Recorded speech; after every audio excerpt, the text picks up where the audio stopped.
डरती है, यह तो जगजाहिर है।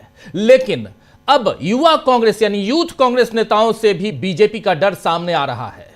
3 दिन हो चुके हैं जब यूथ कांग्रेस के कार्यकर्ताओं ने AI impact summit Bharat Mandapam में शर्टलेस होकर उसका विरोध प्रदर्शन किया था। विरोध करने वालों के हाथ में कोई हथियार नहीं था, बहरे कानों तक धमाके की गूंज पहुंचाने के लिए बम भी नहीं था, लेकिन केवल एक ही चीज थी और वो उनके टी शर्ट पर लिखा हुआ कि पीएम इज कंप्रोमाइज्ड।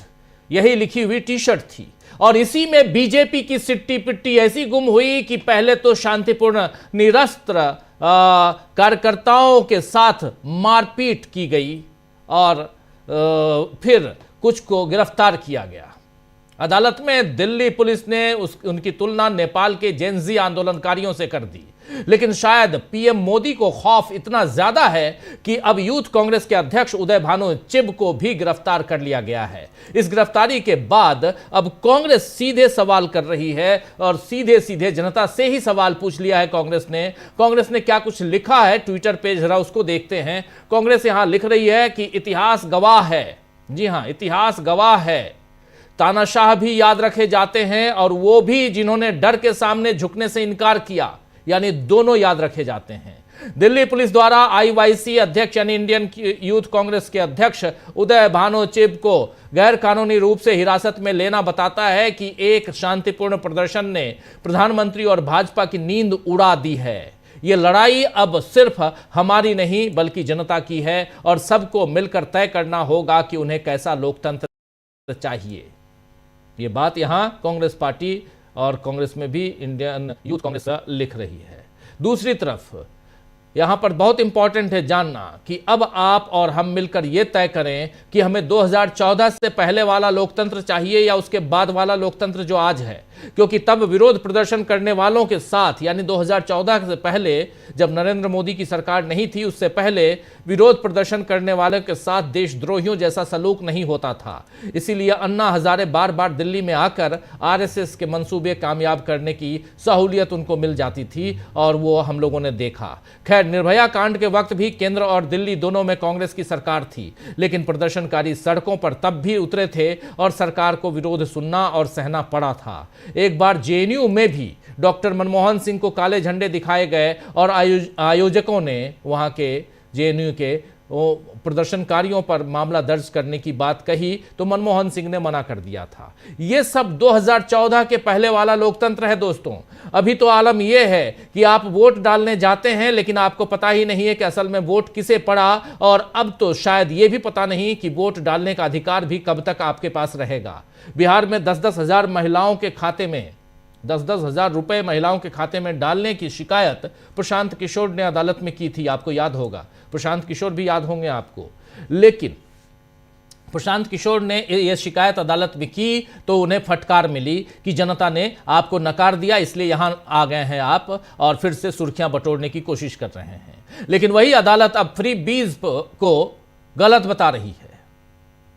तो गलत और सही जब सत्ता की सुविधा से तय हो तब भी सोचने में आता है कि हमें कैसा लोकतंत्र चाहिए दोस्तों। गलत और सही सत्ता के हिसाब से अगर तय किया जाने लगे, चाहे वो न्यायपालिका के जरिए हो या विधायिका के जरिए या कार्यपालिका के जरिए या संसद के अंदर सत्ता पक्ष के जरिए हो। बहरहाल कांग्रेस तो लोकतंत्र में विरोध के अधिकार को सही बताने के लिए बाकायदा तर्क दे रही है। आज एक प्रेस कॉन्फ्रेंस में सांसद हरीश चंद्र मीणा ने क्या कुछ कहा है, आइए जरा सुन लीजिए। कांग्रेस की एक बड़ी सी प्रेस कॉन्फ्रेंस आज हुई, उस प्रेस कॉन्फ्रेंस में हरीश चंद्र मीणा ने क्या कहा, सुनिए। सांसद युवा ने अपनी जो बात रखी वो कब रखी और कहां रखी, पहले तो युवा स्वयं बोलते हैं। अगर आप उनकी बात ध्यानपूर्वक सुने, वो और जगह नहीं जाते, वो उनकी नहीं सुनेंगे अपने प्रतिनिधियों के मार्फत, चाहे विधानसभा में हो चाहे लोकसभा में हो। युवा की तो आवाज है, वहां आप उसकी आवाज को नहीं सुनने को तैयार हो तो कहीं तो ये आवाज आएगी। और हमारे प्रजातंत्र की ये है कि जनता को अपनी आवाज रखने का हक है, प्रजातांत्रिक शांतिपूर्ण तरीके से, अहिंसात्मक तरीके से रखने का। और वो क्या मांग रहे हैं कि हमारी स्थिति देखो, हमारी क्या हालत है, बेरोजगारी बढ़ रही है, उनके माँ बाप इतना पैसा खर्च करके शहरों में दिल्ली में यहाँ पढ़ाते हैं बच्चों को, और जब उस बच्चे को अपना भविष्य नजर नहीं आ रहा, विदेशी कंपनियां आ रही हैं, नौकरियां कम हो रही है, तो बच्चे कहीं तो कहेंगे। वो तो अपनी बात ध्यान आकर्षण कर रहे थे। इस इसमें व्यवधान नहीं डाल रहे थे। वो कितने 5 मिनट का प्रोटेस्ट था, कोई हिंसा नहीं हुई, कोई तोड़फोड़ नहीं हुई, कोई सांप्रदायिक कोई बात नहीं हुई। वो ये ध्यान आकर्षण कर रहे थे कि हमारी तरफ भी देखो, हिंदुस्तान के युवा हम हैं और युवाओं को अधिकार है। ये हमारी प्रार्थना है आपसे। तो 5 मिनट का ये प्रदर्शन, लेकिन ये प्रदर्शन क्यों आखिर इतना नागवार गुजरा कि यहां पर आप लोग देख रहे हैं कि लगातार यहां गिरफ्तारियां हो रही हैं। युवाओं की उम्मीदों को अगर यूथ कांग्रेस के नेताओं ने आवाज दे दी तो सरकार को बुरा लग गया। उसे बुरा तो यह भी देखकर लगा होगा कि जिन लोगों को बाबा की दुकान में बवाल मचाने से दीपक ने रोका था और खुद को मोहम्मद दीपक बताया था, आज राहुल गांधी से उसे मोहब्बत की दुकान की तरह वहां पर एक अलग ही पैगाम मिला। राहुल गांधी ने उसे मोहब्बत से गले लगा लिया। आइए जरा देख लीजिए ये तस्वीर भी। राहुल गांधी के पास मोहम्मद दीपक पहुंचते हैं, 2 भाई मोहम्मद के सिपाही, मोहब्बत के सिपाही। ये कांग्रेस पार्टी लिख रही है, 2 भाई मोहब्बत के सिपाही। आप लोग जानते हैं मोहम्मद दीपक को, दीपक हिंदू हैं, लेकिन जब तोड़फोड़ के लिए लोग आए तो इन्होंने कहा, मुस्लिम दुकान में, तो इन्होंने कहा कि मैं मोहम्मद दीपक हूँ। इसके बाद तस्वीरें वहाँ की कैसे पलटी, क्योंकि ये जिम चलाते हैं, जिम में भी तोड़फोड़ की गई, जिम को बंद करवाने की कोशिश हुई। इस मुलाकात के बाद दीपक ने, यानी मोहम्मद दीपक ने जो कुछ कहा है, आइए ज़रा उनको भी सुनते हैं क्या कह रहे हैं राहुल गांधी से मिलने के बाद दीपक। सुनिए। मेरे को राहुल जी ने बुलाया था और मेरी फैमिली से उन्होंने बात करी है, जो भी कुछ ये मैटर हुआ है उन्होंने मेरे को समझाया है। मेरी फैमिली से, मेरी वाइफ से उन्होंने बात करी है, मेरे को तसल्ली दी है कि दीपक जी कोई दिक्कत वाली बात नहीं है, कोई आपने गलत काम नहीं किया है, आपने अच्छा काम किया है और मैं आपको आपके कोटद्वार आकर आपके जिम की मेंबरशिप लूंगा और आपसे मिलूंगा। उन्होंने मेरे को तसल्ली दी है, दिलासा दिया है कि जो भी कुछ ये मैटर हुआ है, इस मैटर से घबराने की जरूरत नहीं है, कोई आपने गलत काम नहीं किया है और जो भी आपने काम किया है बहुत अच्छा काम किया है। बस थैंक यू। आपकी मेंबरशिप की बात भी की है, क्या वो विजिट करेंगे आपकी जिम, कोई ऐसी बात? बिल्कुल बिल्कुल, उन्होंने मेरे को बोला है कि हम मेंबरशिप लेंगे, आपके जिम में आएंगे, आपके जिम विजिट करेंगे। तो मेरे को ये देखकर बहुत खुशी हुई है कि राहुल जी अगर मेरे जिम में आएंगे, मेरी मेंबरशिप लेंगे, तो मेरे को बहुत ज्यादा खुशी वाली बात है। क्या उन्होंने ये भी कहा कि वहाँ आकर वो इस मुद्दे को दोबारा उठाएंगे? नहीं, मेरी ऐसे तो कोई उनसे इस मैटर को लेकर कोई बात नहीं हुई है। बस उन्होंने मेरे को दिलासा दिया है कि आपने बहुत अच्छा काम किया है, कोई आपने गलत काम नहीं किया जिससे कि आपको डरने की जरूरत है। आपको किस तरह की धमकी मिल रही थी? धमकियां जो मिल रही थी वो मेरे को पहले मिल रही थी। खैर अब तो खैर ऐसा नहीं है कुछ कि काफी पहले धमकियां मिली हैं, ऐसा नहीं है कि काफी टाइम से। अब तो माहौल ठीक है, काफी बेटर है। और राहुल गांधी ने क्या बात की, क्या और मैंने बताया है पहले भी, राहुल गांधी जी ने मेरे से यही मेरे हालचाल पूछा है, मेरी फैमिली को लेकर पूछा है कि तुम्हारी फैमिली ठीक है और घर में सब बढ़िया है। तो मैंने बताया कि हाँ, मेरी फैमिली पहले से बेटर है, काफी अच्छा फील कर रही है। मेरी फैमिली से, यानी कि मेरी वाइफ से, मेरी फैमिली से उन्होंने बात करी है। मैडम सोनिया जी से भी मिलवाया? सोनिया जी से भी मिलवाया है, मैडम से मिलवाया है उन्होंने मेरे को जी। ठीक है, थैंक। तो सुन रहे थे आप यहां दीपक राहुल गांधी से मिलने के बाद अपनी बात रखते हुए। आपको याद दिला दूं कि बीते दिनों देश में 2-3 ऐसे वाकये हुए हैं जिनमें धर्म के नाम पर उपद्रव मचाने पहुंचे लोगों को स्थानीय लोगों ने भगा दिया, क्योंकि उन्हें लोकतंत्र और मोहब्बत जिंदा रखना है, नफरत नहीं। आज राजस्थान में भी यूथ कांग्रेस ने मोहब्बत की ऐसी ही मिसाल पेश की है। दरअसल राजस्थान में पूर्व बीजेपी सांसद, जी हां, राजस्थान में पूर्व बीजेपी सांसद सुखबीर सिंह जौनापुरिया गरीबों को कंबल बांट रहे थे। इस दौरान एक मुस्लिम महिला को उन्होंने उसके धर्म की वजह से दुत्कार दिया। पहले तो कंबल दे दिया, लेकिन उसके बाद पूछा कि तुम कौन हो, तुम्हारा धर्म क्या है? तो उसने बताया कि मेरा धर्म इस्लाम है, मुस्लिम हूं मैं। इसके बाद इन्होंने पूर्व सांसद महोदय ने उस मुस्लिम महिला से कंबल ले लिया, दुत्कार दिया और कंबल ले लिया, कंबल देने से मना कर दिया। इसके बाद यूथ कांग्रेस के लोगों ने उस मुस्लिम परिवार को कंबल देकर नफरत के खिलाफ मोहब्बत का संदेश दिया है। ये तस्वीरें वहीं की हैं, जरा सुन लेते हैं क्या बातें हो रही हैं, सुनिए जरा। अपनी ऊंची मानसिकता के द्वारा जिस तरीके से एक धर्म विशेष को देखकर जो अपमान किया, ये किसी व्यक्ति विशेष या किसी धर्म विशेष का अपमान नहीं है, ये पूरे हमारे टोंक जिले के हर उस व्यक्ति का अपमान है जो अपने अंदर स्वाभिमान रखता है, जिनके अंदर स्वाभिमान जिंदा है। हम सब यहाँ पर ऐसे भाईचारे के साथ और ऐसी मिसाल कायम करके पिछले कई पीढ़ियों से रहते आए, उसमें कोई बाहर का व्यक्ति आकर छटनी करके कंबल नहीं देना, आपके सारे कंबल ले जाओ, हमको एक कंबल नहीं चाहिए, कंबल हम खुद रख सकते हैं और कंबल लाने के हकदार हम खुद भी हैं। लेकिन बात स्वाभिमान की थी, आपने कंबल देकर वापस लेकर जो अपमान किया, उस अपमान को हम भूल नहीं सकते। इसी के लिए ये कंबल लाकर देना कोई एक उस अपमान का बदला नहीं है। हम इन लोगों के साथ अपने स्वाभिमान की वजह से खड़े। आज इनके साथ अपमान हुआ, कल किसी और जाति विशेष के साथ अपमान होगा, वो अपमान हम सहन नहीं करेंगे। आपकी जो ओछी मानसिकता है उसको आप अपने गुड़गांव तक सीमित रखो। ये टोंक सवाई माधोपुर आपका कोई राजनीतिक खेल खेलने का मंच नहीं है। हम आपको आगाह करते हैं सुखबीर सिंह जौनपुरिया जी, इस तरह की ओछी मानसिकता से हम भाई भाई की तरह रहते हैं, हम परिवार की तरह रहते हैं यहाँ पे टोंक सवाई माधोपुर में, और आप लड़ाकर वोट बांटने का काम कर रहे हो, ये कतई हम बर्दाश्त नहीं करेंगे। और ये कंबल बांटना कोई आपको दिखाना नहीं था कि हम कंबल बांट सकते हैं, बल्कि हमारा इन लोगों के साथ हमारा स्वाभिमान जिंदा है। उस स्वाभिमान के साथ हम इन लोगों के साथ खड़े, और जब तक ये यहाँ पे रहेंगे हम पूरे भाईचारा के साथ उस चीज को आगे बढ़ाकर पूरी हमारे जो एक तो सुन रहे थे आप, यहां पर कंबल बांटने अगर पहुंचे सांसद महोदय सुखबीर सिंह जौनपुरिया साहब, लेकिन हुआ ये कि इन्होंने यहां गड़बड़ कर दिया। गड़बड़ ये कि एक अल्पसंख्यक समुदाय की महिला से आपने कंबल छीन लिया उनके हाथ में देने के बाद।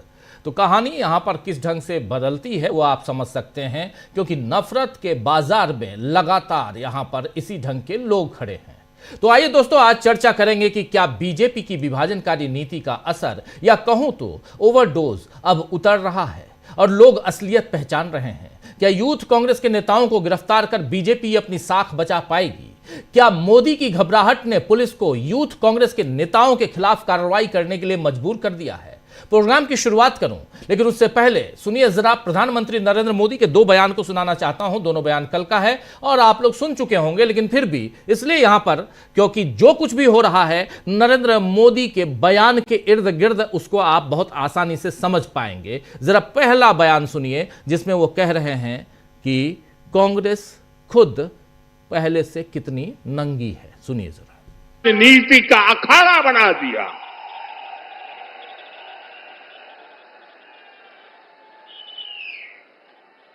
समारोह स्थल पर विदेशी अतिथियों के सामने कांग्रेस के नेता कपड़े उतारकर पहुंच गए।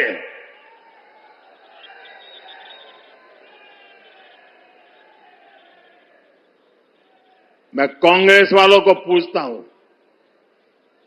देश तो जानता है आप पहले से ही नंगे हो, फिर कपड़े उतारने की जरूरत क्या पड़ी?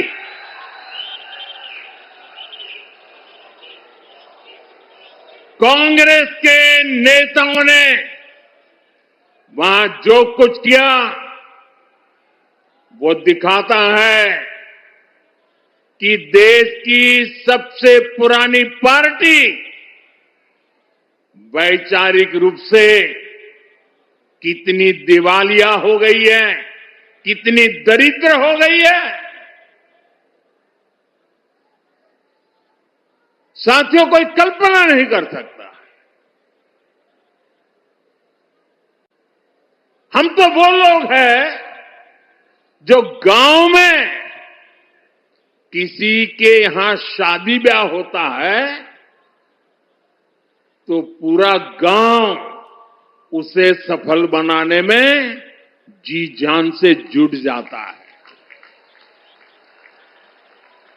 ताकि मेहमान गांव की एक अच्छी छवि लेकर जाएं। कांग्रेस तो अपने ही देश को बदनाम करने में जुटी है। तो सुन रहे थे आप, यहां पर सीधा सीधा हमला करते हुए कांग्रेस पे मौका नहीं छोड़ते हैं प्रधानमंत्री नरेंद्र मोदी। लेकिन यह मौका क्यों आया, इस पर हम लोग कई बार चर्चा कर चुके हैं। मगर क्या यह गलत था? क्या यूथ कांग्रेस का प्रोटेस्ट शर्टलेस होकर, टी शर्ट उतारकर और उस टी शर्ट पर लिखा हुआ मोदी इज कंप्रोमाइज्ड, और उस जगह पे यह गलत था। अगर ये गलत था तो ये तस्वीर एक दिखाना चाहता हूं जिसमें बीजेपी के कद्दावर नेता भी शामिल हैं, और उस तस्वीर में आप बीजेपी के नेताओं को भी उसी ढंग से, उससे भी भयंकर ढंग से आप देखेंगे, क्योंकि यूथ कांग्रेस के 10-12, ये देखिए इसमें सबसे बीच में कौन है, पहचान रहे हैं आप? अगर आप हरियाणा से हैं तो जरूर पहचान रहे होंगे, अनिल विज साहब हैं। ये सारे बीजेपी के नेता हैं। क्या कर रहे हैं ये लोग, ये क्या कर रहे हैं? चलिए हटा देते हैं, ज़्यादा नहीं दिखाएंगे, इसको हटा दो।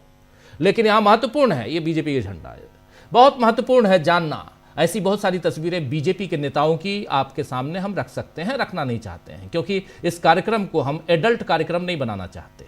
अगर यूथ कांग्रेस के नेता, जो नीचे बनियान पहने हुए कुछ नेता उसमें नजर आ रहे हैं और टी शर्ट उतार के, और बहुत सभ्य रूप से, और ऐसा पूरी दुनिया में होता है। कई बार हम लोग पिछले 3-4 दिनों से इस पे चर्चा कर रहे हैं पूरी दुनिया में। देखिए, एक ये तस्वीर देखिए, एक वो तस्वीर आपने देखी, वरिष्ठ नेताओं की तस्वीर, अनिल विज साहब भी थे उसमें। तो ऐसे लोगों की तस्वीरों से आप साफ समझ में आता है कि यहां पर इसको भुनाने की कोशिश, भुनाने नहीं, दमन करने, दबाने की कोशिश, एक प्रोटेस्ट को दबाने की कोशिश में यहां नरेंद्र मोदी किस तरह खुद ही दबे जा रहे हैं, उसका नमूना आपके सामने पेश करूंगा इस पूरे 1.5 घंटे के कार्यक्रम में। कैसे दब रहे हैं नरेंद्र मोदी, कैसे अपने ही बोझ, और बोझ क्या है, पुलिस का अत्याचार। आज उदय भानु चिब जो यूथ कांग्रेस के अध्यक्ष हैं, उनको बुलाया गया, समन भेजा गया पहले कि आपसे पूछताछ करनी है, और उसके बाद उनको गिरफ्तार कर लिया गया। 5 लोगों को आज गिरफ्तार किया गया। इनके अलावा कल 4 लोगों को गिरफ्तार कर, ऑलरेडी परसों गिरफ्तार कर आप ऑलरेडी उनको हिरासत में ले चुके हैं, और उनको 5 दिन की रिमांड पर ले चुके हैं। कोर्ट भी रिमांड पे उसे दे चुका है। लेकिन सवाल ये उठता है कि फिर आपका जो संवैधानिक अधिकार है, मौलिक अधिकार है, क्या उसका हनन नहीं हो रहा है? ये सब कोर्ट में टिक नहीं पाएगा। लेकिन बहुत इंपॉर्टेंट है इन पर चर्चा करना। आइए चर्चा की शुरुआत करते हैं। उससे पहले अगर चाहें तो एक छोटी सी बाइट और दिखाना चाहता हूं, नरेंद्र मोदी की बाइट, और कैसे मौके को भुनाने की कोशिश करते हैं। तमाम क्षेत्रीय दलों का नाम ले रहे हैं, और यहां पर विलेन सिर्फ और सिर्फ एक ही पार्टी है, और वो है कांग्रेस पार्टी। नरेंद्र मोदी की जुबानी सुनिए। और देखिए दिल्ली में जो हुआ, क्या उसमें कोई टीएमसी के लोगों ने पाप किया है? नहीं किया है। डीएमके के लोगों ने पाप किया है? नहीं किया है। बसपा के लोगों ने पाप किया है? नहीं किया है। फारूक अब्दुल्ला जी की पार्टी ने पाप किया है? नहीं किया है। सिर्फ और सिर्फ सरफरे नेता, कांग्रेस के बेलगाम नेता देश को तबाह करने पर तुले हुए हैं। अगर आपको प्रधानमंत्री की कुर्सी पर बैठना है तो पहले आपको जनता के दिल जीतने पड़ेंगे। प्रधानमंत्री की कुर्सी पर अगर आपको बैठना है तो जनता के दिल को तो जीतना होगा ही, लेकिन साथ साथ डीएमके, टीएमसी, बसपा, इन सब का नाम, सपा, इन सब का नाम क्यों ले रहे थे नरेंद्र मोदी साहब? ये जानने के लिए यहाँ ज़्यादा गुणा भाग करने की ज़रूरत नहीं है, आप भी अच्छी तरह से जानते हैं। चलिए थोड़ा और आगे निकलते हैं और अब चर्चा की शुरुआत करते हैं हमारे वरिष्ठ साथियों के साथ। हमारे वरिष्ठ पैनलिस्ट साथी देखिए इस वक्त 3 मौजूद हैं हमारे साथ।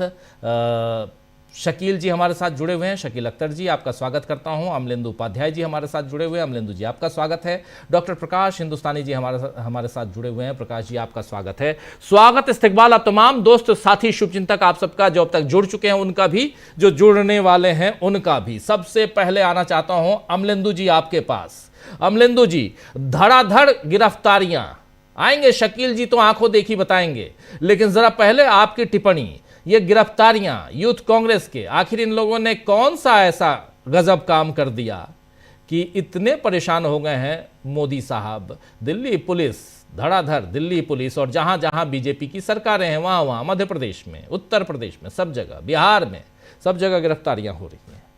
कैसे देखा जाए? आ रहे हैं कि कांग्रेस को शासन कैसे करना चाहिए था। शायद ये बताना चाहते हो मोदी जी कि इस तरीके से आपको शासन करना चाहिए था, आपने बहुत गलत तरीके से शासन किया, तो ये शायद समझाना चाहते होंगे। लेकिन राजीव जी, ठीक है, शासन कौन किस तरीके से करता है, ये जो घबराहट है ये साफ तौर पर अब दिखाई पड़ने लगी है। और ये डर जो है ये मोदी जी का वो सामने आ रहा है राजीव जी। एक तो जिस तरीके से दिल्ली पुलिस ने दलील दी कि साहब वो जैनजी के तरीके से, नेपाल के जैनजी के तरीके से भड़काने की कोशिश थी, तो इसका मतलब कि आपको ये आशंकाएं हैं कि देश के अंदर कुछ इस तरीके का माहौल बन सकता है। अगर ये आशंकाएं हैं, इसका मतलब कि आप ये जानते हैं कि देश के युवाओं के अंदर इस सरकार को लेकर आक्रोश है। इसको दिल्ली पुलिस अगर ये तर्क दे रही है तो इसको सरकार के इस कबूलनामे के तौर पर देखा जाना चाहिए कि सरकार को ये लगता है कि उसकी नीतियों को लेकर देश के युवाओं के अंदर कोई विरोध है और उसको किसी ना किसी तरीके से ये भड़काने का काम जो है ये यूथ कांग्रेस लोग कर रहे हैं, ये समझ में आता है। अब जो गिरफ्तारियां कराई जा रही हैं, तो इन गिरफ्तारियों से क्या आगे आंदोलन रुक जाएंगे? क्या पहले गिरफ्तारियां नहीं हुई हैं? क्या अंग्रेजों ने गिरफ्तारियां नहीं कराई थी? गिरफ्तारियों से जो लोग डरते थे राजीव जी, वो तो अंग्रेजों के साथ खड़े हुए थे, और वही लोग आज एक तरह से कहा जाए सत्ता में है।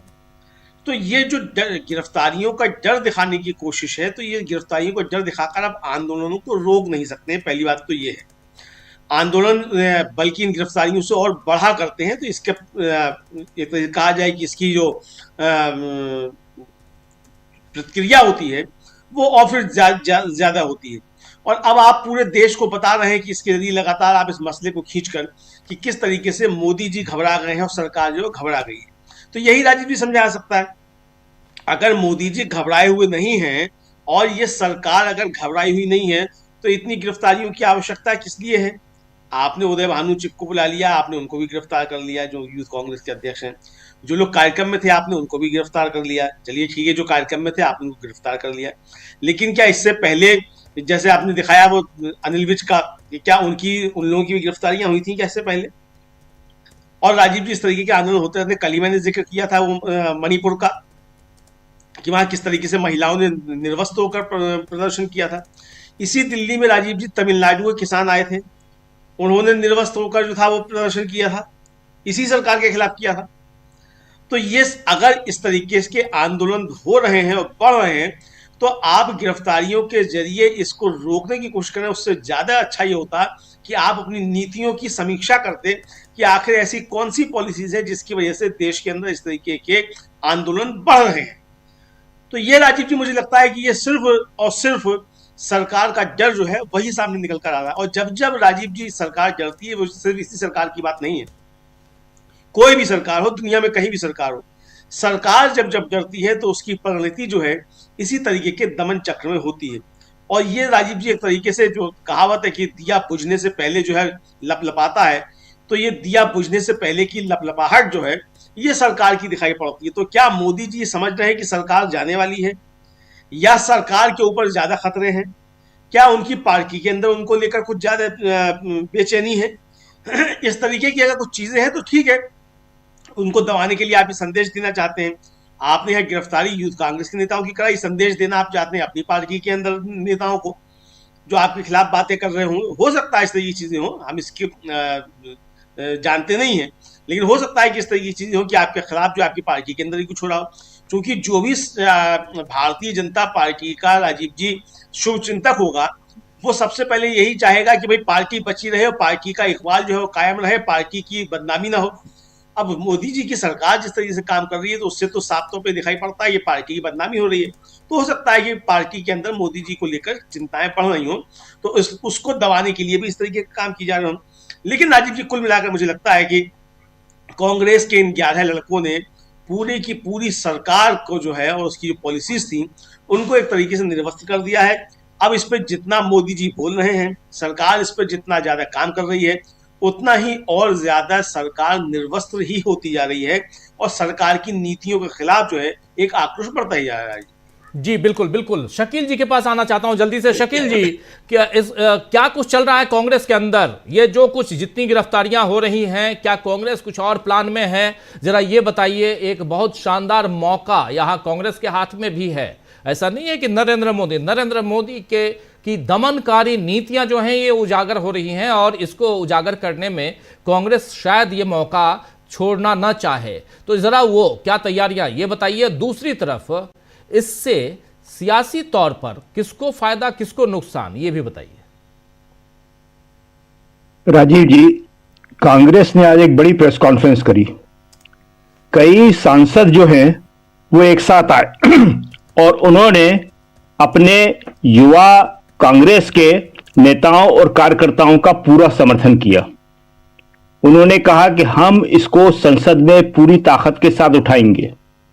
और जो उन्होंने सबसे खास बात कही वो ये कही कि जो प्रधानमंत्री इतना रिएक्ट कर रहे हैं वो क्यों कर रहे हैं। उन्होंने कहा सिर्फ एक वाक्य के ऊपर, प्रधानमंत्री इज कंप्रोमाइज्ड, वो कंप्रोमाइज्ड हैं। और यह बात जब लड़कों ने कह दी तो वो उन्हें बर्दाश्त नहीं हो रही है। तो आज कांग्रेस बिल्कुल साफ साफ सामने आई है, हर तरह की उसने मदद के लिए कहा है। उसने कहा है कि अगर जो लड़के गिरफ्तार हुए हैं उनके पेरेंट को परेशान कराया जाता रहा, उनके परिवार वालों को परेशान किया जा रहा है, उन्हें बुलाया जा रहा है, उनसे पूछताछ की जा रही है, उन पर दबाव डाले जा रहे हैं, तो हम पूरे देश में आंदोलन करेंगे, संसद से सड़क तक ये आंदोलन होगा। कांग्रेस जो है डरने वाली नहीं है। और उन्होंने इन सब आरोपों को गलत बताया जो प्रधानमंत्री कह रहे हैं या गोदी मीडिया कह रहा है या भक्त कह रहे हैं। तो उन्होंने कहा कि ये सब बातें बेकार की बातें हैं। मूल मुद्दा जो लड़कों ने उठाया है वो उसका जवाब प्रधानमंत्री दे कि वो कंप्रोमाइज्ड है या नहीं है। अमेरिका के साथ जो डील करी है वो भारत की शर्तों पे की है या नहीं की है। राजीव जी, प्रधानमंत्री जी आज जो कह रहे थे उनका निशाना सिर्फ और सिर्फ कांग्रेस क्यों है? सभा पे नहीं, बीएसपी, फारूक अब्दुल्ला, डीएमके सबका नाम ले दिया, टीएमसी जिससे भी लड़ रहे हैं, टीएमसी जी। उन्हें अगर डर है, उन्हें अगर खतरा है तो वो कांग्रेस से ही है, राहुल से ही है। यही बात है सारी की सारी। और कांग्रेस इस बात को पूरी ताकत के साथ उठा रही है। वो कहीं पे भी इसको लेके बैकफुट पे नहीं आई है। सब जगह ऐसे प्रदर्शन होते रहे हैं और हम किसी और का उदाहरण नहीं देंगे। हम तो खुद प्रधानमंत्री मोदी का उदाहरण देंगे, नरेंद्र मोदी का उदाहरण देंगे। मुंबई में जब 26/11 के हमले हुए, सुरक्षा बल हमारे, सरकार हमारी आतंकवादियों से लड़ रही थी वास्तविक रूप से आमने सामने, तब मोदी जी प्रेस कॉन्फ्रेंस करके आरोप लगा रहे थे, देश और सुरक्षा बल का ध्यान भटका रहे थे। ये क्या था? अभी तो कहते हैं कि अंतर्राष्ट्रीय मामला, वो तो 3 मामले थे। अंतर्राष्ट्रीय मामला भी था और देश की सुरक्षा का भी था और इसके साथ इस बात का भी था कि सारे देश का ध्यान भटक जाए जिसका फायदा आतंकवादियों को मिल जाए।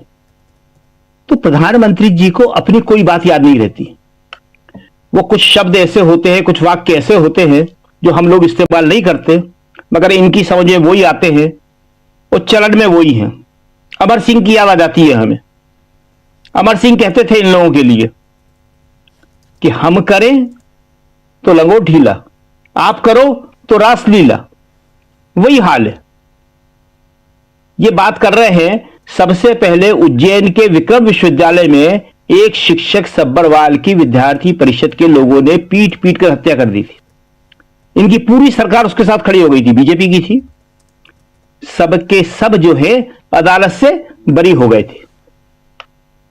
यूथ कांग्रेस ने तो खाली प्रदर्शन किया है और उनके ऊपर गंभीर धाराओं के ऊपर केस दर्ज किया। उनके परिवार वालों को बुलाया जा रहा है, वहां सबके सब बाइज्जत बरी हो गए थे। नड्डा जी कहते हैं, मोदी जी कहते हैं कि मैं बताऊंगा कांग्रेस को कि विपक्ष की भूमिका कैसे करना चाहिए। क्या बताएंगे वो? प्रधानमंत्री, हम प्रधानमंत्री के ही उदाहरण दे रहे, इससे नीचे का नहीं दे रहे। प्रधानमंत्री मोदी जी ने कहा था, जब प्रधानमंत्री नहीं बैठे, नरेंद्र मोदी ने कहा था, जब हमारे प्रधानमंत्री मनमोहन सिंह अमेरिका में वहां के अंतर्राष्ट्रीय लोगों को यह बता रहे थे कि पाकिस्तान किस तरह से आतंकवाद को बढ़ावा दे रहा है, तो ये भारत में कह रहे थे कि हमारे प्रधानमंत्री देहाती औरतों की तरह बात करते हैं। नरेंद्र मोदी जी चुगली करते हैं जो उस विद्वान आदमी मनमोहन सिंह के लिए कह रहे थे। और किसका हवाला देके? नवाज शरीफ का हवाला देके, जो हमारे आतंकवादी पहुंचा रहा था। उसका हवाला देके कह रहे थे। तो अब अमर सिंह की याद ना आए तो किसकी याद आएगी? अंतर्राष्ट्रीय, राष्ट्रीय सुरक्षा, भारत की प्रतिष्ठा सब दांव पे लगा देते हैं। और भारत का जो हमारा विपक्ष का नेता है वो किस तरह से इनका सम्मान करता है, इसका भी एक उदाहरण दे दें हम, फिर बात खत्म करते हैं अपनी। उन्होंने जब ये कहा था, डील की बात करी थी, तो राहुल गांधी ने क्या कहा था? राहुल गांधी ने प्रधानमंत्री पद का पूरा सम्मान करते हुए, वहां मोदी जी प्रधानमंत्री पद का अपमान कर रहे हैं, देहाती औरत के चुगलीखोर के। और राहुल कहते हैं कि भारत का कोई प्रधानमंत्री सामान्य स्थितियों में ऐसा नहीं कर सकता। पद की गरिमा का पूरा ख्याल, लेकिन अगर व्यक्तिगत रूप से उसका कोई मुद्दा हो तो वो ऐसी डील कर सकता है। तो इससे बड़ी बात क्या होगी? और तो आज कांग्रेस पूरी तरह साथ में आ गई है। उसने कहा है कि हम आंदोलन करेंगे, लड़ेंगे, संसद में इस सवाल को उठाएंगे और किसी भी तरह से हम जो है इस मुद्दे को छोड़ने वाले नहीं हैं, क्योंकि जो असली मुद्दा है वो बेरोजगारी का मुद्दा है। असली मुद्दा है जो इन छात्रों ने उठाया, देश की इज्जत को, देश की प्रतिष्ठा को बेचने का मुद्दा है। और आप नंगा होने की बात करते हैं, ये कांग्रेस के सांसदों ने कहा। नंगा तो आपने देश के युवाओं को कर दिया। उनका यह वाक्य था कि नंगा तो आपने देश के युवाओं को कर दिया। इसलिए आप जो कह रहे हो वो आप खुद को बचाने के लिए कह रहे हो। और आप खुद को क्यों बचा रहे हो? इसलिए कि लड़कों ने एक नारा लगा दिया, लड़कों ने अपनी टी शर्ट पे यह लिख दिया कि प्रधानमंत्री इज कंप्रोमाइज्ड। ये तीर निशाने पे लग गया। आंदोलन हमेशा होते रहे हैं और ये जो बात कर रहे हैं, विपक्ष में तो सबसे ज्यादा ये रहे, सबसे ज्यादा आंदोलन इन लोगों ने किए। उस वक्त कभी ऐसी धाराएं लगती थी? हमें खुद याद है, सब लोगों को याद है। आजकल लोग बोलते नहीं हैं, डर बहुत ज्यादा है लोगों को। लड़कों को आंदोलन के बाद उनकी पीठ थपथपाते थे, कहा जाता था जाओ जाओ, चलो नेता बनोगे तुम, चलो भाग जाओ। गंभीर धाराओं में गिरफ्तार किया जाता था, दिन भर प्रदर्शन होते थे, हर जगह प्रदर्शन होते थे। लेकिन ये इनका पाखंड है, ये इनकी हिपोक्रेसी है। दो पैमाने अलग अलग रखते हैं। आज बात कर रहे हैं ये तमाम विपक्षी दलों की, सहयोगी दलों की। तो यहां एक बात हम कहना जरूर चाहेंगे, इतनी जल्दी क्या थी इन लोगों को इस प्रदर्शन की आलोचना करने की? कैमरा, कई नेताओं को हमने देखा कि कैमरा सामने देखा उन्होंने और कैमरे के अनुकूल बोलने लगते हैं। आप कैमरे के अनुकूल बोलने के लिए विपक्ष के नेता हैं कि जनता के अनुकूल बोलने के लिए विपक्ष के नेता हैं? जी। राहुल गांधी एक नेता है देश में ऐसे जो कैमरों के लिए नहीं बोलते हैं, और बोलना भी नहीं चाहिए किसी को कैमरे के लिए। लोगों को बोलना चाहिए प्रो पीपल, जनता के लिए बोलना चाहिए जी। लेकिन ये मीडिया खुश हो जाए, मीडिया खुश होकर आपको क्या देगा? दरअसल मीडिया खुश नहीं होता है, खुश उसके पीछे बैठी हुई, उसको संचालित कर रही हुई बीजेपी होती है। आप मीडिया को कितना खुश करोगे? कभी कर नहीं सकते आप उसको खुश। आपको सच बोलना चाहिए। और आज प्रधानमंत्री को यह मौका मिला है, वो ये कह रहे हैं कि फलाने ने ये कहा, फलाने ने ये कहा। तो ये जरा इनको अपने गृहबान में झांक के जरूर देखना चाहिए कि राहुल एकमात्र नेता ऐसा है जो लड़ रहा है। तुम्हारी आवाज भी उठाता है, वो सबकी आवाज उठा रहा है वो। और जरा कल्पना कर लो, बड़ी खतरनाक कल्पना है कि अगर राहुल चुप हो जाए तो देश में क्या होगा? सारी संवैधानिक संस्थाएं चुप हो गई हैं, मीडिया चुप हो गया है। आप विपक्ष के दल जो हैं उनको एक करता है वो, इंडिया गठबंधन बनाता है वो, सबके साथ खड़ा होता है वो। और आज उसकी पार्टी का सवाल है, उसका व्यक्तिगत सवाल नहीं है। आज वो दीपक से मिल रहा है। क्या मैसेज देने के लिए मिला वो दीपक से, उत्तराखंड के? कि सब इंसान एक हैं, कोई किसी को दबा नहीं सकता। तो इसलिए जो है प्रधानमंत्री मोदी जो कह रहे हैं उसको मीडिया उठाएगा भी, लेकिन कांग्रेस इससे डर नहीं रही है। कांग्रेस इसको अच्छी तरह समझ रही है और इसके मुद्दे के ऊपर कांग्रेस पूरी तरह एकजुट है। जी राजीव जी। जी बिल्कुल, कांग्रेस एकजुट है इस मुद्दे पे। ये आज साफ दिखाई दिया जब कांग्रेस के तमाम वरिष्ठ सांसदों ने प्रेस कॉन्फ्रेंस कर यूथ कांग्रेस के नेताओं के साथ जो कुछ हो रहा है उसकी भर्त्सना की और ये कहा कि हम लोग इसे संसद में उठाएंगे। 9 मार्च से आप जानते हैं संसद का बजट सत्र का दूसरा सेशन शुरू होने वाला है और उसमें इस मुद्दे को भी उठाया जाएगा। मुद्दे कितने मिल रहे हैं प्रकाश जी, आप देख रहे हैं। एक तरफ जब राष्ट्रपति के अभिभाषण पर, धन्यवाद प्रस्ताव पर जो चर्चा चल रही थी, उसमें जब राहुल गांधी बोलने के लिए खड़े हुए तो वो लेकर आए नरवणे की किताब। उसके बाद जब बजट पे चर्चा हुई, राहुल गांधी आए तो उन्होंने उसमें एप्स्टीन फाइल्स की बात की। नरवणे की किताब भी सामने लेकर रख दिए, राहुल गांधी ले आए और उसके बाद एप्स्टीन फाइल्स में हरदीप पुरी ने खुद स्वीकार कर लिया कि 3 से 4 बार मेरी मुलाकात हुई है। हालांकि कांग्रेस का दावा है प्रेस कॉन्फ्रेंस में कि 9 बार मुलाकात हुई थी। अब उसके बाद 14 बार की बात भी आ रही है।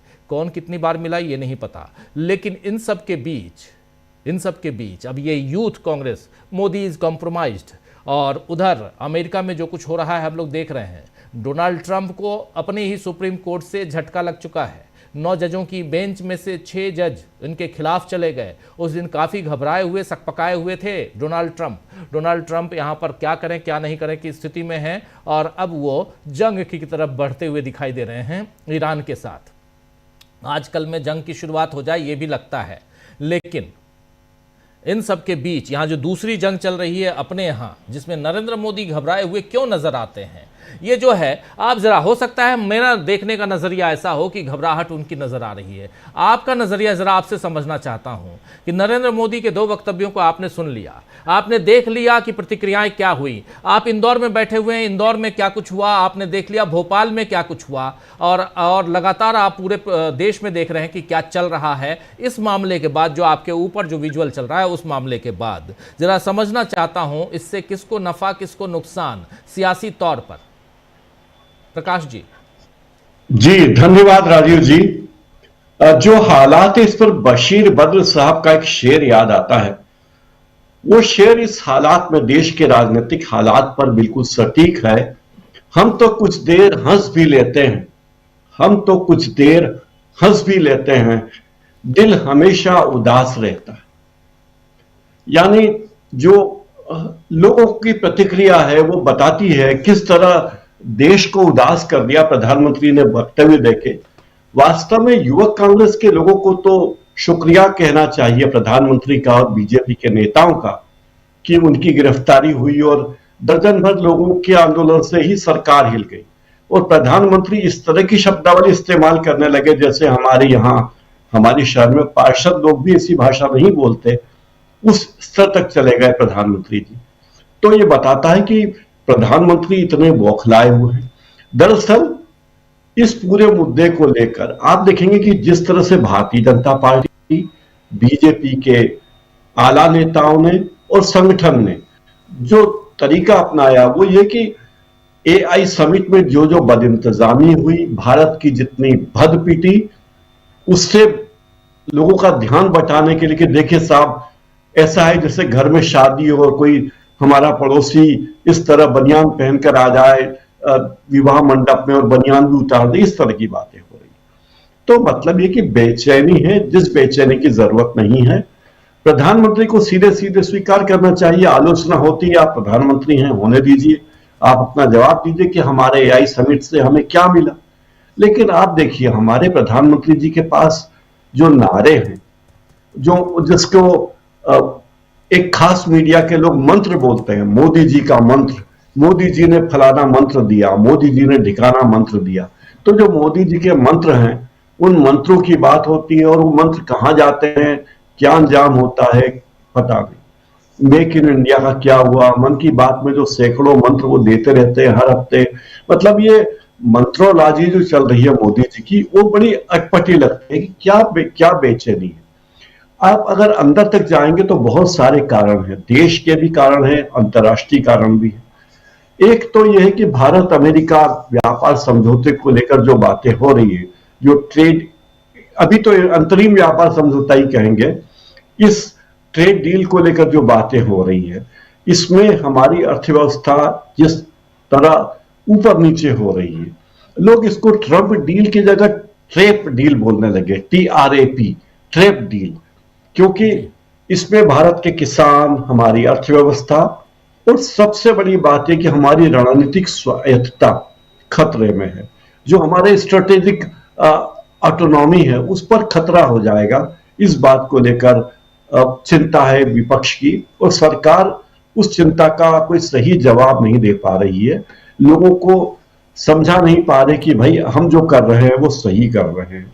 लोगों को बता नहीं पा रहे कि हम क्या हो रहे हैं। एक तरफा बयानबाजी होती है ट्रंप साहब की ओर से और हमारे प्रधानमंत्री की ओर से कोई बयान नहीं आता। सरकार की ओर से बड़े घुमाव फिराव वाले बयान आते हैं। एक तो ये बात है भारत और यूएस की ट्रेड डील। दूसरी बात है कि कांग्रेस जिस तरह से ट्रेड डील को ट्रैप बता रही है, और मल्लिकार्जुन खड़गे ने जिस तरह कहा है कि हमें इस बारे में इंतजार करना चाहिए, देश को कंप्रोमाइज नहीं करना चाहिए, ये एक तरह का बिट्रेयल है। भारत के किसानों को बलिदान की बलि चढ़ाने की कोशिश है, क्योंकि अमेरिकन एग्रीकल्चर एक्सपर्ट तो जो कह रहे हैं कि अमेरिका के किसान उससे फायदे में रहेंगे, लेकिन भारत के किसान फायदे में नहीं रहेंगे, इस बारे में सरकार कुछ कहती नहीं। कांग्रेस बार बार कहते रही कि डील को होल्ड पर रखिए, रीनिगोशिएट कीजिए, एग्रीकल्चर इंपोर्ट्स का क्लॉज हटे, किसानों के बारे में जो बात है वो स्पष्ट हो।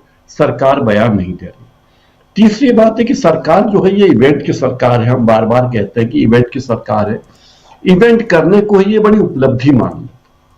भाई AI इम्पैक्ट समिट कर लेने को आप उपलब्धि बता रहे हैं, जो उपलब्धि नहीं है। अगर ऐसा होता तो शारजाह में, संयुक्त अरब इराक में, जहां क्रिकेट के इतने बड़े आयोजन होते हैं, तो वो शारजाह के खिलाड़ी वर्ल्ड क्रिकेट में नंबर 1 होते, लेकिन वो नहीं। जैसे मध्य प्रदेश में हमारे यहाँ एक परंपरा डल गई है, गुजरात के देखा देखी, कि हर साल 1-2 क्या कहना चाहिए इन्वेस्टर समिट होते हैं, उनमें सैकड़ों करोड़ रुपए खर्च कर दिए जाते हैं, जिसकी कोई औचित्य नहीं, क्योंकि वो सारा पैसा कुछ मीडिया वालों के पास जाता है विज्ञापनों के जरिए, कुछ इवेंट कंपनियों के पास जाता है, जो अधिकतर बीजेपी के नेताओं की। तो ये इवेंट की सरकार है। इस सब को लेकर जो AI समिट को लेकर जो प्रोटेस्ट था, सरकार को उसे गंभीरता से लेना था। इवेंट के बारे में ध्यान देते, कार्रवाई करते, फर्जी लोगों पर रोकते, चीनी माल के बारे में कहते रहते हैं प्रधानमंत्री, और जो कहते हैं वो अलग बात है। एक और चीज है, अभी हरियाणा में राज्यसभा की 2 सीटों के चुनाव होने वाले, और वहां कांग्रेस के विधायक एकजुट नजर आते हैं और बीजेपी उलझन में है, क्योंकि बीजेपी के उसमें क्रॉस वोटिंग हो सकती है। ये बीजेपी को लेकर बड़ी चिंता है हरियाणा की। दिल्ली की नाक के नीचे हरियाणा है, वहां राज्यसभा चुनाव में हार जाएंगे तो क्या होगा। फिर एप्स्टीन फाइल और बिल गेट्स के बारे में जो बयान आए हैं वो भी बीजेपी के लिए बेचैनी पैदा करते हैं। लेकिन आम आदमी को लगता है कि जिस तरह की भाषा प्रधानमंत्री इस्तेमाल कर रहे हैं वो उनकी गरिमा के अनुकूल नहीं थी। और मोहम्मद दीपक से जो मुलाकात नेता प्रतिपक्ष ने की, मुझे लगता है कि यह काम तो प्रधानमंत्री को करना चाहिए था। प्रधानमंत्री को उसे बुलाना था कि भाई क्या दिक्कत तुम्हें है, बताइए, हम हमारे देश में किसी के साथ भेदभाव नहीं हो। एक और किस्सा भी कि किसी को कंबल बांटा, गरीब को कंबल छीन लिया। ये सारी बातें एक उस मानसिकता को दर्शाती कि लोग आपराधिक कृत्य कर रहे हैं। अगर उन नेताजी ने किसी को कंबल दिया और जाति पूछकर कंबल लिया तो मुझे लगता है कि एक आपराधिक कृत्य है ये, क्योंकि आप देश में विभाजन की बात कर रहे हैं।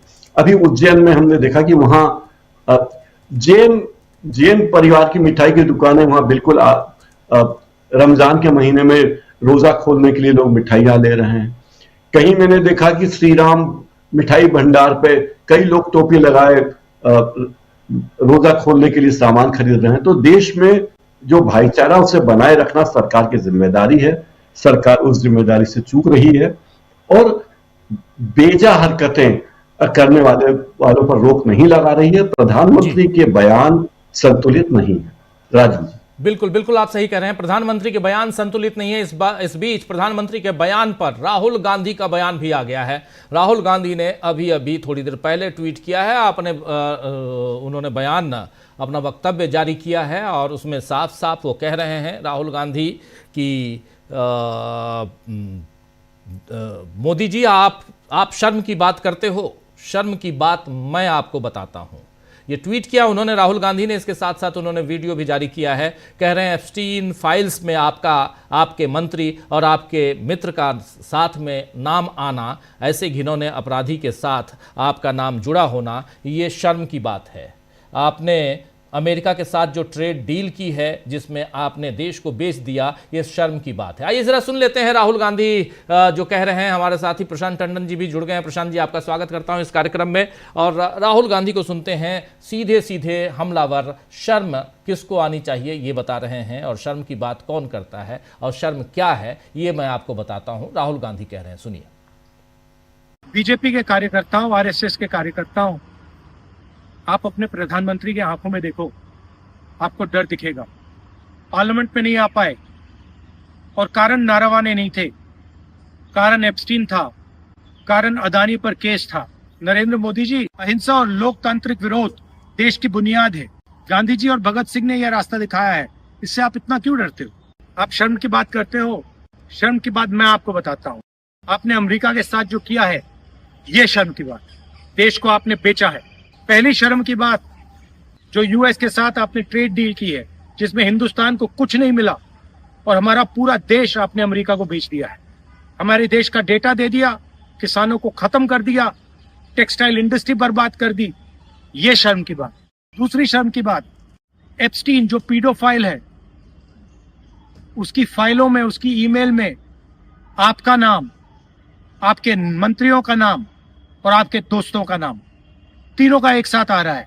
ये है दूसरी शर्म की बात। और तीसरी शर्म की बात, अदानी पे जो केस चल रहा है, पूरा देश जानता है कि वो अदानी पर नहीं, बीजेपी और आपके फाइनेंशियल आर्किटेक्चर पर केस है। और पूरा देश जानता है, पूरी रात आप सो नहीं पाते हो जब आप सोचते हो कि अदानी केस का क्या होगा। मोदी जी, जो आप अपने मित्रों के लिए, अनिल अंबानी, अदानी, और अपने लिए उचित समझते हो, वो आप करो। हम देश की रक्षा करते हैं, हम किसानों की रक्षा करते हैं, हम मजदूरों की रक्षा करते हैं, स्मॉल एंड मीडियम इंडस्ट्री की रक्षा करते हैं और देश की डेटा की रक्षा करते हैं।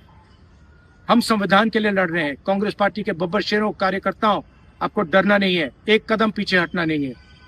धन्यवाद।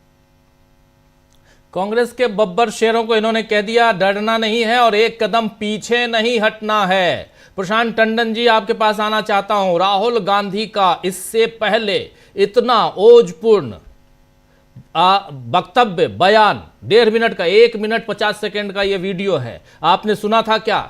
राहुल गांधी ने बहुत भाषण दिए, बहुत कुछ कहा, बहुत ओजस्वी होकर उन्होंने, बहुत ज्यादा वहां कई बार उग्र होकर भी उन्होंने अपने बयान दिए, लेकिन यहां संतुलित, लेकिन यहां ओज है इनके बयान में, वो साफ दिखाई दे रहा है। और कह रहे हैं कि आपको, कांग्रेस के बब्बर शेरों, आपको डरना नहीं है, 1 इंच भी पीछे हटना नहीं है।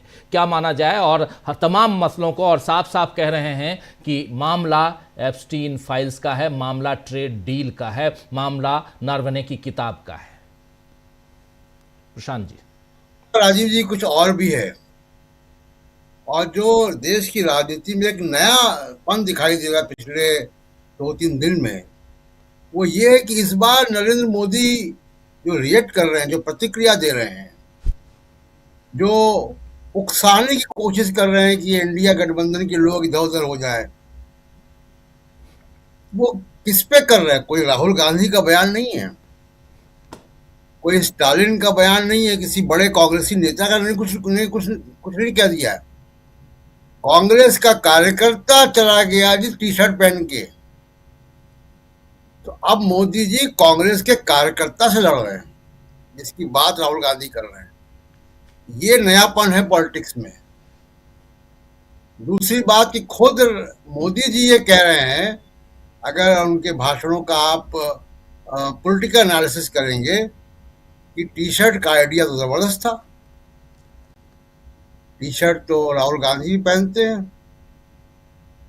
कुछ ऐसी घटनाएं राजीव जी होती है जो देश की राजनीति को एक दिशा दे देती हैं। कोटद्वार की घटना, जिसमें वो दीपक कुमार, जिम चलाने वाले, और उन्होंने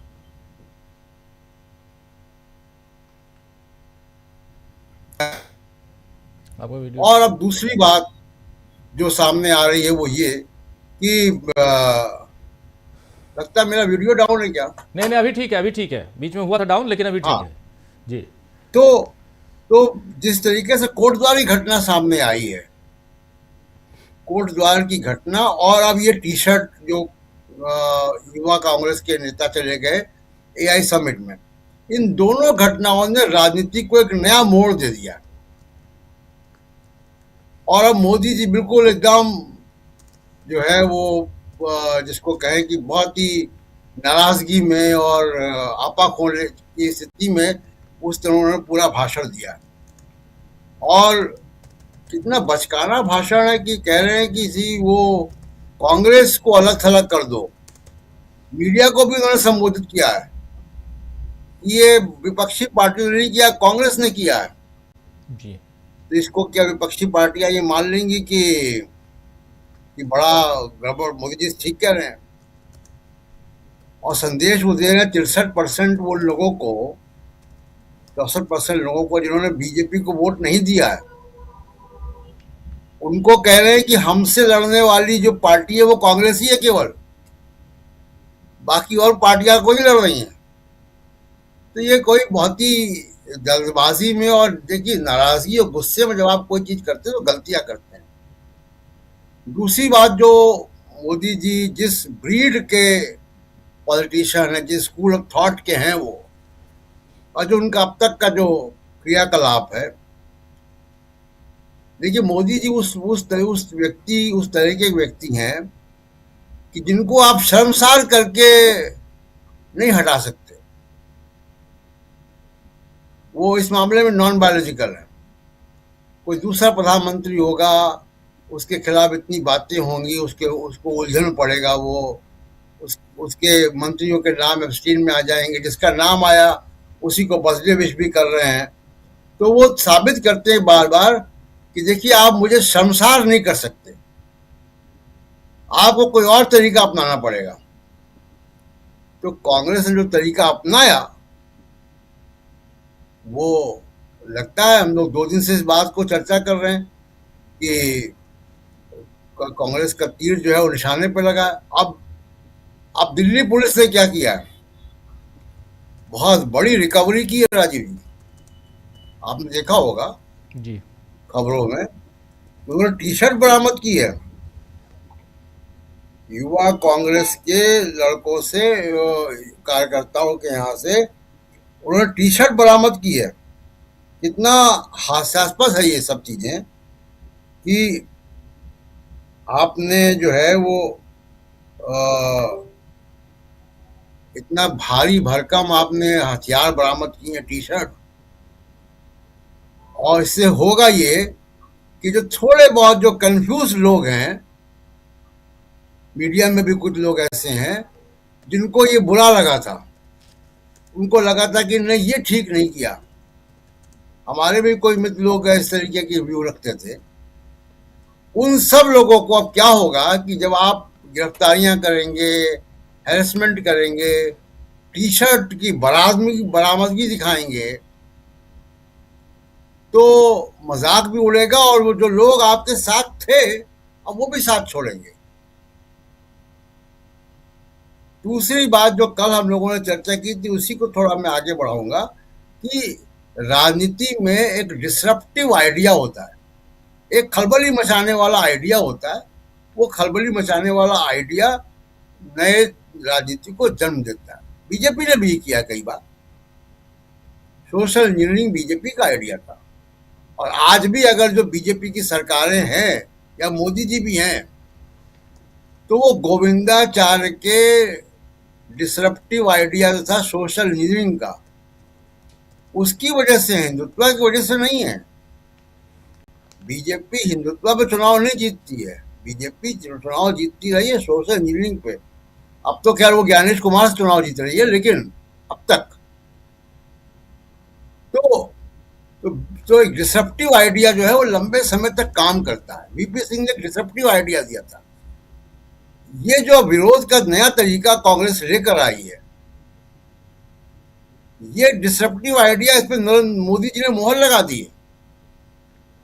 मोदी जी ने मेरठ से कल क्या संदेश दिया है? अगर कांग्रेस उस संदेश को समझ पाए मोदी जी का संदेश बड़ा साफ है कि आप पूरे युवा कांग्रेस को ये टी शर्ट पहनवा दी।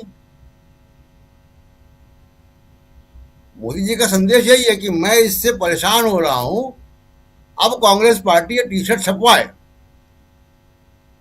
यही तो कहना चाहते हैं वो। भाई अगर राजनीतिक प्रतिद्वंदी हैं और आपने ये दिखा दिया कि मैं इससे परेशान हूं और आप दूसरी विरोधी दल आपका परेशान करना चाहता है, तो आपने बता दिया ना कि ये टी शर्ट मुझे परेशान कर रही है जी। तो आप छपवाइए। तो एक बड़ा रोचक दौर है राजनीति का, राजीव जी। बिल्कुल आप सही कह रहे हैं, एक रोचक दौर है। जरा एक बार और दिखाना चाहता हूं मैं राहुल गांधी के इस बयान को, बहुत इंपॉर्टेंट है क्योंकि इतना अग्रेसिव नोट पर राहुल गांधी पहले 1.5 मिनट 1 मिनट 50 सेकेंड का जो उन्होंने अपना बयान दिया है, जो साथी बाद में जुड़े हैं उनके लिए बहुत ज़रूरी है ये जानना कि आखिर राहुल गांधी यहाँ से अपनी पार्टी के नेताओं को, कार्यकर्ताओं को, युवाओं को, यूथ कांग्रेस के नेताओं को, एनएसयूआई को, इनको क्या पैगाम देना चाहते हैं, ज़रा सुन लीजिए। और अपने स्टैंड पर बिल्कुल क्लियर हैं यहाँ राहुल गांधी के शब्दों से, उनकी बातों से लगता है। सुनिए एक बार, फिर आते हैं, चर्चा आगे बढ़ाते हैं, अमलेंदु जी के पास आते हैं, फिर सुनते हैं पहले राहुल। बीजेपी के कार्यकर्ताओं, आरएसएस के कार्यकर्ताओं, आप अपने प्रधानमंत्री की आंखों में देखो, आपको डर दिखेगा। पार्लियामेंट में नहीं आ पाए और कारण नारावाने नहीं थे, कारण एप्स्टीन था, कारण अदानी पर केस था। नरेंद्र मोदी जी, अहिंसा और लोकतांत्रिक विरोध देश की बुनियाद है। गांधी जी और भगत सिंह ने यह रास्ता दिखाया है, इससे आप इतना क्यों डरते हो? आप शर्म की बात करते हो। शर्म की बात मैं आपको बताता हूँ। आपने अमेरिका के साथ जो किया है, ये शर्म की बात। देश को आपने बेचा है। पहली शर्म की बात, जो यूएस के साथ आपने ट्रेड डील की है, जिसमें हिंदुस्तान को कुछ नहीं मिला और हमारा पूरा देश आपने अमेरिका को बेच दिया है। हमारे देश का डेटा दे दिया, किसानों को खत्म कर दिया, टेक्सटाइल इंडस्ट्री बर्बाद कर दी। ये शर्म की बात।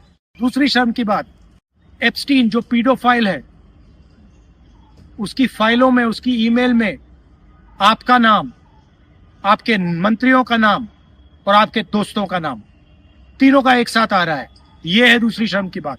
और तीसरी शर्म की बात, अदानी पे जो केस चल रहा है, पूरा देश जानता है कि वो अदानी पर नहीं, बीजेपी और आपके फाइनेंशियल आर्किटेक्चर पर केस है। और पूरा देश जानता है, पूरी रात आप सो नहीं पाते हो जब आप सोचते हो कि अदानी केस का क्या होगा। मोदी जी, जो आप अपने मित्रों के लिए, अनिल अंबानी, अदानी, और अपने लिए उचित समझते हो, वो आप करो। हम देश की रक्षा करते हैं, हम किसानों की रक्षा करते हैं, हम मजदूरों की रक्षा करते हैं, स्मॉल एंड मीडियम इंडस्ट्री की रक्षा करते हैं और देश की डेटा की रक्षा करते हैं। हम संविधान के लिए लड़ रहे हैं। कांग्रेस पार्टी के बब्बर शेरों, कार्यकर्ताओं, आपको डरना नहीं है, एक कदम पीछे हटना नहीं है। संविधान के लिए लड़ते हैं और कांग्रेस के कार्यकर्ताओं।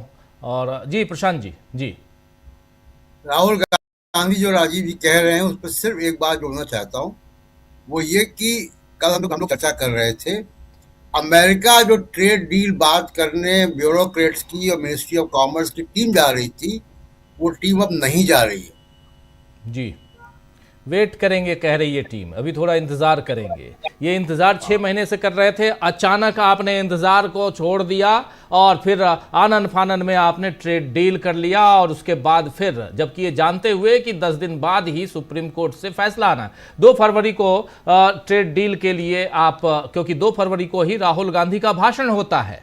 आप देखिए, कोइंसिडेंस है या कुछ और है, हेडलाइन मैनेजमेंट है। 2 फरवरी को राहुल गांधी भाषण देते हैं, जनरल नरवणे की किताब का जिक्र करते हैं और उसी शाम को अचानक उधर से अमेरिका से ट्वीट आता है, मैसेज आता है कि भारत ने ट्रेड डील कर लिया, भारत के साथ हमने एक ट्रेड डील कर लिया, साइन कर लिया। ये हेडलाइन मैनेजमेंट इसी को कहते हैं। और प्रशांत जी, हम और आप बहुत, और साथ में शकील जी, हम लोगों ने तो बहुत नज़दीक से देखा है, वन नेशन वन इलेक्शन से लेकर तमाम कैसे हेडलाइंस मैनेजमेंट होते हैं, मैनेज किया जाता है। लेकिन अमलेंदु जी, यहां पर राहुल गांधी के इस वक्तव्य को कैसे देखते हैं आप?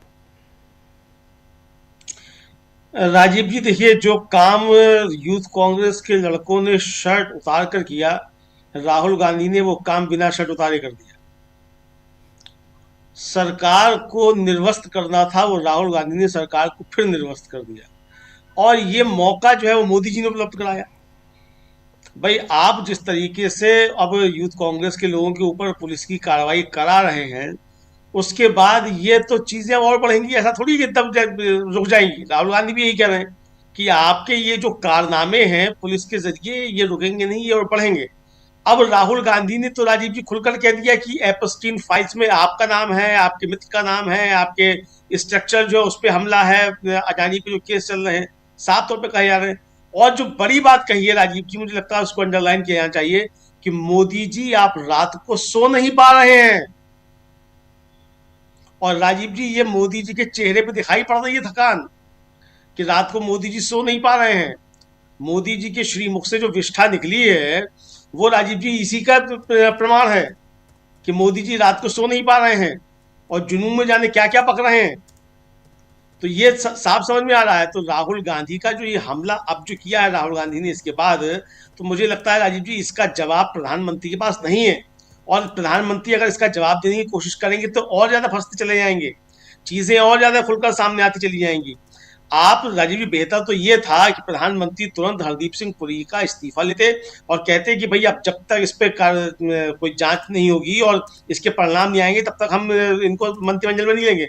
राजीव जी आपको याद होगा कि हवाला केस के अब में आरोप लगा था आडवाणी जी के ऊपर। इन्हीं की पार्टी के नेता थे, लौह पुरुष थे, इन्हीं के गुरु थे, जिनको थता बताकर मोदी जी प्रधानमंत्री बने हैं। उन आडवाणी जी ने कहा कि जब तक ये केस खत्म नहीं हो जाता, मतलब इसमें फैसला नहीं आया था, मैं चुनाव नहीं लड़ूंगा। और आडवाणी जी ने मतलब जब तक वो नहीं आया तब तक दूर रहे। शरद यादव ने भी कहा। तो इस तरीके से जो नाम आते हैं तो आप एक जो थे एक स्थापित कर सकते थे कि भाई देखिए हमारी सरकार तो बड़ी पाक साफ है और हम एकदम पाक साफ हैं, हम ऐसे लोगों को बर्दाश्त नहीं करते। लेकिन मोदी जी की अच्छाई राजीव जी ये है कि मोदी जी अपने हर बुरे से बुरे आदमी के साथ भी कंधे से कंधा मिलाकर खड़े रहते हैं। अब ये मोदी जी की कोई कमजोरी है कि बुरे लोगों के पास मोदी जी की कुछ बुरी बातें हैं, या मोदी जी की अच्छाई है कि वो अपने बुरे लोगों के साथ भी खड़े रहते हैं, ये तो मोदी जी जाने। लेकिन वो खड़े रहते हैं लगातार। अब देखिए हरदीप सिंह पुरी के साथ मजबूती के साथ खड़े हुए हैं, अडानी के साथ मजबूती के साथ खड़े हुए हैं, ब्रजभूषण शरण सिंह के साथ मजबूती के साथ खड़े हुए हैं, कुलदीप सिंह सेंगर के साथ मजबूती के साथ खड़े हुए हैं। तो वो खड़े रहते हैं अपने ऐसे लोगों के साथ मजबूती के साथ। ये उनकी, मैं तो एक अच्छाई के तौर पर देखता हूँ। और फिलहाल मैं अच्छाई के तौर पर देख रहा हूँ कि हरदीप सिंह पुरी के साथ मोदी जी पूरी मजबूती के साथ खड़े हुए हैं।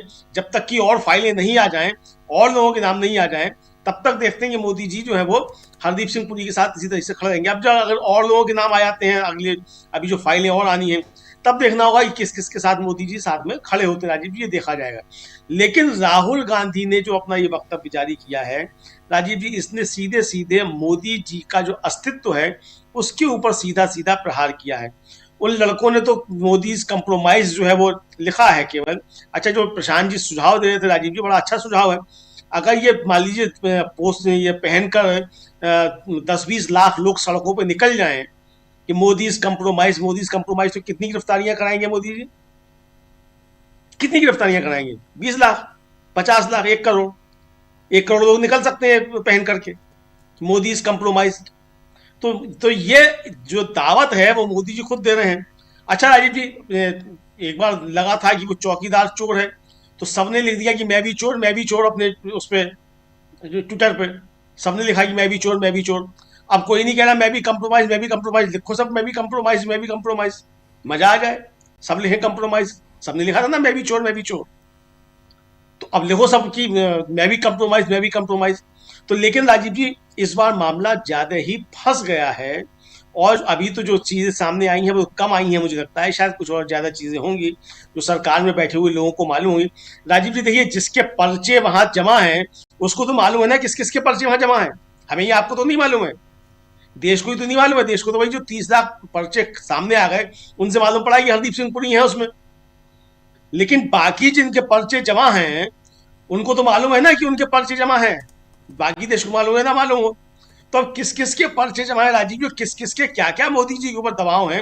राहुल गांधी तो कह रहे हैं कि आप रातों को सो नहीं पा रहे हैं, तो हो सकता है वास्तव में राजीव जी मोदी जी रातों को नहीं सो पा रहे हो, पता नहीं किस किस के पर्चे अब निकल कर सामने आने हो। तो दबाव तो एक साफ तौर पर दिखाई पड़ रहा है। लेकिन राजीव जी कोई राजनीतिक व्यक्ति होता है तो वह ऐसे दबावों के बीच जो है वो अपना मानसिक संतुलन ठीक करके रखता है। देखिए राजीव जी, उन्होंने तोड़ी एनसीपी जब पवार वाली और ले गए अजीत पवार ने 5 बजे शपथ ले ली थी। शरद पवार ने उसमें क्या कहा? भाई शरद पवार बातें कर सकते थे। शरद पवार ने कहा मैंने ऐसे झंझावात झेले हैं और लूंगा, आपने दीजिए। नहीं, शरद पवार पॉलिटिकल व्यक्ति थे, वीडियो डाउन हो रहा है जी पॉलिटिकल व्यक्ति थे तो वो इस मामले से निपट लिए। लेकिन मोदी जी चूंकि पॉलिटिकल आदमी शायद नहीं है, निपट नहीं पा रहे उसे और घिरते ही चले जा रहे हैं। मैं राजीव जी आदमी, चलिए आपको रोकना पड़ेगा, तो जितना निकलने की कोशिश करता है तो वो ऐसे ही फंसता चला जाता है। जी अमलेंदु जी, बिल्कुल जल्दी से आना चाहता हूं शकील जी आपके पास। शकील जी, राहुल गांधी के इस वक्तव्य पे क्या कहेंगे आप? राजीव जी, बहुत सही टाइम पे राहुल गांधी सामने आए हैं और गेंद जो है नरेंद्र मोदी के पाले में डाल दी। बहुत सारी बातें कही हैं, लेकिन जो सबसे बड़ी बात है और अब इसका जवाब नरेंद्र मोदी को देना पड़ेगा। मोदी जी, एप्स्टीन फाइल में आपका नाम है। पहले भी कह चुके हैं राहुल ये बात, और ये कह चुके हैं कि उन्हें खुद सामने आकर जवाब देना चाहिए। लेकिन आज जिस तरह जोर देके कहा है, जब आमने सामने बात ही हो रही है, तो अब मोदी जी इसका जवाब दें कि उनका नाम है या नहीं है। नाम है तो किस संदर्भ में? अब हरदीप पुरी और अनिल अंबानी पीछे हो गए हैं। तो ये आज नरेंद्र मोदी के लिए एक बहुत बड़ा चैलेंज जो है राहुल गांधी ने दे दिया। और देखिए, देश को बेचा है, ये बोला है, देश को पूरा का पूरा बेच दिया। टेक्सटाइल इंडस्ट्री की बात करिए, सबके सब फैक्ट हैं, तथ्य हैं, और यही उन लड़कों ने उठाया था। लड़के यही तो कह रहे थे ना, उसका जवाब आप नहीं दे रहे। आप तो सिर्फ कह रहे कि सिर्फ और सिर्फ कांग्रेस के नेता जो है वो ये कर रहे हैं। अभी जो है ये जो सारे उदाहरण दिए जा रहे हैं, इनको थोड़ा सा किसी को क्रमवार तरीके से इनके सामने रखना चाहिए, मगर मीडिया जो है वही पूरा का पूरा हॉस्टाइल है। कौन रखेगा? अभी जो है इन लोगों ने जो आज बोल रहे हैं कि वही बात याद आती है हमें कि दूसरों के लिए कुछ और पैमाने, अपने लिए कुछ और पैमाने। ये जो कॉमनवेल्थ गेम हुए थे, क्या जिला स्तरीय खेलते? ये डिस्ट्रिक्ट लेवल के खेलते जो इन्होंने विरोध किया था 2010 में। आज 2026 चल रहा है और जिसमें 12 साल आपकी सरकार के हो गए। क्या हुआ? सबको क्लीन चिट मिल गई है अदालत के जरिए, कलमाड़ी सहित, कि कोई घपला नहीं हुआ, कोई घोटाला नहीं हुआ। और मोदी जी क्या कर रहे हैं कि मीडिया को देखना चाहिए, ये जनता को देखना चाहिए। अभी G20 में 3 साल पहले G20 में मोदी जी क्या बोल रहे थे कि कॉमनवेल्थ गेम में भारत की कांग्रेस ने बदनामी करा दी। कौन सी बदनामी करा दी? इतना अच्छा आयोजन हुआ और जो आप आरोप लगा रहे थे, जिन आरोपों के जरिए आप प्रधानमंत्री बन गए, एक नकली आंदोलन खड़ा किया, एक नकली आदमी अन्ना हजारे को सामने लाए, और आपने क्या सिद्ध किया? देश के प्रधानमंत्री मनमोहन सिंह के घर सीबीआई पहुंचा दिया आपने। क्या साबित हुआ? तो ये सब जो है किसी को ठीक तरीके से उठाना चाहिए। आप मीडिया को भूल जाइए, क्योंकि आज जो प्रधानमंत्री मोदी ने कहा है, मीडिया उसी को दोहरा रहा है जी। राहुल ने जो जवाब दिया है उसको नहीं दिखा रहा है। आज जो प्रेस कॉन्फ्रेंस थी, अभी हम बता रहे थे आपको, शाम को